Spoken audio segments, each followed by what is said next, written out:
सभी साथियों को मेरा नमस्कार। स्वागत है आप सभी का आज 3 जून के जनसत्ता विश्लेषण में। आइए शुरू करते हैं आज का जनसत्ता विश्लेषण। कल का दिन देखिए बहुत महत्वपूर्ण होने वाला है।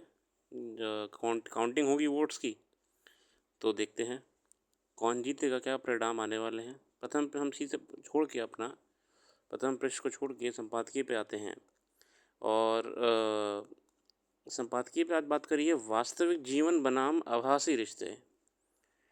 और ये लेख लिखा है मोनिका शर्मा जी द्वारा। लोगों के सार्वजनिक और निजी जीवन को लेकर मनमानी बातें करने की प्रवृत्ति अब आम लोगों के लिए भी परेशानी का सबब बन गई है।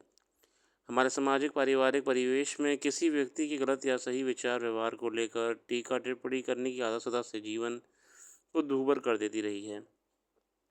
किसी घटना दुर्घटना के सभी पक्षों को जाने समझे बिना ताने उल्हाना करने की बौछार करने में, देखिए ये बड़ी सही बात है। हम जो हमारा सोसाइटी का माइंडसेट सा हो गया है कि हम पूरा इश्यूज़ को ना जानते हुए हम क्या करने लग गए हैं कि हम तुरंत अगर कोई एक चीज़ हमारे सामने आ रही है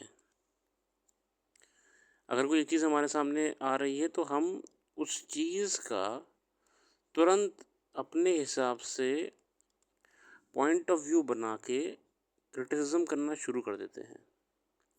जैसे देखिए अभी कल ही घटना एक हुई, जो हमारी एक्ट्रेस हैं, फेमस एक्ट्रेस रवीना टंडन। हुआ ये कि उनके गाड़ी ड्राइवर जो था, जो भी कर रहा था, मोड़ रहा था, बैक कर रहा था, तो जो प्रथम दृष्टया सबसे पहले खबर ये आई कि टंडन जो है, रवीना जी, उनकी गाड़ी के ड्राइवर ने एक आदमी को टक्कर मार दी, लेडी को। और उसी के वीडियो वायरल बहुत हो रहा था कि लोग उनको धक्का मुक्की कर रहे थे। अच्छा ये देखिए आप कि अगर ऐसी घटना कोई हुई भी थी, मगर जो बदसलूकी करी गई रवीना जी के साथ, वो बहुत ही शर्मनाक है। एक महिला को धक्का मुक्की करी गई, उन्हें ज़बरदस्ती छुआ गया, उनके बदतमीजी की गई। तुरंत इस पे ये पॉइंट ऑफ व्यू लोगों ने बना लिया कि भैया ये कोई बड़ी एक्ट्रेस है, वैसे भी आजकल देख रहे हैं बड़ी गाड़ियों से तो एक्सीडेंट हो ही रहे हैं, महंगी गाड़ियों से। तो ये नैरेटिव बनाया गया। और मज़ेदार बात है, जो महिला थी उसके साथी जो और आ गए, महिला पूरी गैंग बना ली अपनी, भाई साहब। उन सब लोगों ने ये कहना शुरू कर दिया कि भैया ये तो वो नशे में थी, अल्कोहल ली हुई थी और उन्होंने ये काम करा है। वो एक नैरेटिव बनाया जा रहा था और यही चीज़ थोड़े समय तक ट्रोल भी होने लग गई थी, ट्रेंड में आ गई थी, मतलब कि ज़्यादा ट्विटर पे सर्कुलेट हो रही थी। हालांकि जो सीसीटीवी फुटेज निकाला गया तो पता लगा कि भैया ऐसा कुछ भी नहीं हुआ है। जो व्यक्ति है वो यहाँ खड़ा है, गाड़ी जो उनकी रवीना जी की है वो बहुत दूर से निकल गई है, बैक कर रहा था सर में गाड़ी वो, और ऐसा कुछ नहीं हुआ, टच भी नहीं हुई है गाड़ी। तो जब बाद में जब पुलिस ने बयान लिया कि भैया आप लोग जो कह रहे हो कि टक्कर हो गई, ये हो गया, वो हो गया, तो जो एक व्यक्ति बहुत ही बड़ा आंदोलनकारी बन रहा था कि भैया एक्ट्रेस की गाड़ी से कहते हैं एक्सीडेंट हुआ वगैरह वगैरह, वो उसने अपना बयान बदल दिया। उसने बोला मुझे लगा कि गाड़ी लगी है। देख रहे हैं आप, मैं ये कहना चाह रहा हूँ कि कैसे इस इंसिडेंट को जो कुछ समय के लिए ये जो सर्कुलेट हो रहा था, मैं ये एक नैरेटिव बनाने का प्रयास करा गया था कि भाई ये चीज़ हो गई है। मतलब कि हम अपने एक तरफे सोच को लेकर ही आगे बढ़ाते हैं। अब देखिए हमारी तो बहुत बड़ी बात हो गई, नॉर्मल परिवारों में भी, समाज में भी, हम जो एक क्रिटिसिज्म करने के लिए किसी की भी एक चीज़ को खींच लेते हैं, उसको अपने पॉइंट ऑफ व्यू से हमेशा नीचे गिराने की कोशिश करते हैं, है ना। ट्रोलिंग कहते हैं ऐसे यार, है ना। अ, जैसे कि अभी हाल ही में तमिलनाडु में राजधानी में चेन्नई में एक माँ थी, उसने ट्रोलिंग के परेशान होकर अपनी सुसाइड कर लिया था। गौरतलब है कि 33 वर्षीय महिला की बच्ची गोद से फिसल कर गिरी और छज्जे पर अटक गई। आस पड़ोस के लोग ने 15 मिनट की मशक्कत के बाद बच्ची को तो बचा लिया, पर उस घटना का वीडियो सोशल मीडिया पर प्रसारित हुआ और बाद में लोगों ने बड़ी ट्रोलिंग करी। देखो भाई महिला कितनी लापरवाह है, महिला कितनी बेकार है, इसे बच्चे संभालने नहीं आते, बच्चे ढंग से पकड़ने नहीं आते। इतनी ट्रोलिंग कर दी, वो मेंटली परेशान हो गई, हैरासमेंट हो गया, साथ में उन्होंने सुसाइड कर लिया। देखिए कोई भी माँ अपने बच्चे को ऐसे नहीं गिराती है, दुर्घटना थी, गलती से फिसल गई बच्ची, हालांकि बच गई थी। वो बालकनी से नीचे वाले जो फ्लोर में लोग रहते, उन्होंने अपने खिड़की से उछल के बच्ची को बचा लिया था। मगर ये देखिए ना कैसे ट्रोलिंग ने उनको मेंटली हरास कर दिया। ऐसा ही स्कूलों में भी होता है, कई बच्चे होते हैं ना, उनके साथ कोई घटना होती है, ठीक है, लोग बच्चे बिना कोई मामले की नज़ाकत को समझते हुए ट्रोलिंग शुरू कर देते हैं। ये समस्या ही आगे जाके बड़ी होती रहती है। हमें इससे बचना क्या चाहिए? देखिए, पहली बात तो जो अगर आपके सामने कोई भी न्यूज़ या खबर आ रही है, देखिए जो आप कितना भी पॉइंट ऑफ व्यू रख रहे हैं उसको लेके, वो आपका पर्सनल है। मगर प्रयास करिए कि आपकी अप्रोच एक बैलेंस हो पहले।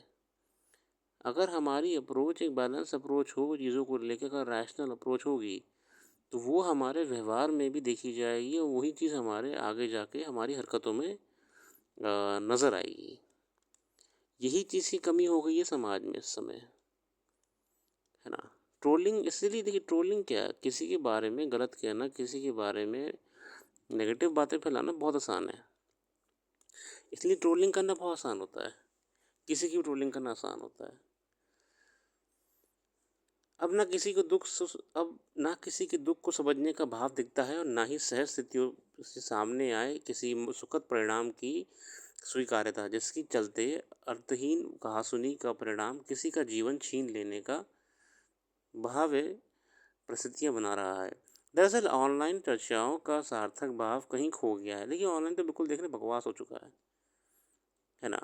अर्थपूर्ण संवाद का स्थान संवेदनहीनता और नफरत की विकृत मानसिकता ने ले लिया है। अब वहाँ पे कोई कॉन्वर्सेशन ना पॉजिटिव नहीं करना चाहता है, वहाँ कॉन्वर्सेशन सिर्फ और सिर्फ नेगेटिव करना चाहते हैं। अधिकतर अनजाने अनदेखे चेहरों को इस घृणा और बेवजह गरियाने की मानसिकता का शिकार बनाया जाता है। ऐसे बेनाम चेहरे जो किसी व्यक्ति या समूह को प्रतिक्रिया देने के लिए उकसाने के उद्देश्य से जानबूझकर किसी बहस की शुरुआत करते हैं। वही देखिए, अब तो ऑनलाइन क्या हो गया ना, बिल्कुल भी जेन्युइन चीज़ नहीं है ना। कुछ भी मन में आता है किसी को परेशान करने के लिए ट्रोलिंग शुरू हो जाती है ना। एक अच्छा संवाद नहीं हो पाता ऑनलाइन में अब।